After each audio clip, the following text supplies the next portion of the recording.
బహుశా నేను అనుకుంటున్నాను, మనం కూడా ప్రపంచాన్నే పరిపాలించేటటువంటి మహా గొప్ప చక్రవర్తి అయినటువంటి దేవుని ప్రేమను, ఆయన క్షమను, ఆయన మంచితనాన్ని బహుశా మనం ఆసరాగా తీసుకుంటున్నామేమో, అవకాశంగా తీసుకుంటున్నామేమో, లోకుగా తీసుకుంటున్నామేమో.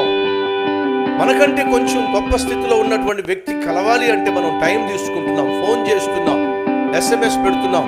కలవాలనుకుంటున్నానండి, టైం ఇస్తారా? 7:30 రండి.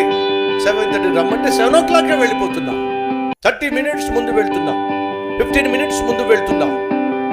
మరి దేవుని సన్నిధిలో మోకరించటానికి, దేవుని సన్నిధిలో కనిపించటానికి, దేవుణ్ణి మనం ఆరాధించటానికి సంఘం అడుగుతున్నా. ప్రార్థన చేయడానికి ఏదైనా టైం పెట్టుకుంటున్నామా? లేదండి. ఎందుకని? ఎప్పుడు ప్రార్థన చేసినా వింటాడండి, ఎక్కడ ప్రార్థన చేసినా వింటాడండి అని చెప్పి దేవునికి ఒక సమయాన్ని కేటాయించకుండా మనం జీవించటము అనేది బహుశా దేవుని యొక్క గొప్పతనాన్ని మనం ఎంతో కొంత హీనపరుస్తున్నాము. కాబట్టి సంగమా, దేవుణ్ణి కలుసుకోవడానికి ఒక సమయం ఏర్పరచుకుంటే మంచిది.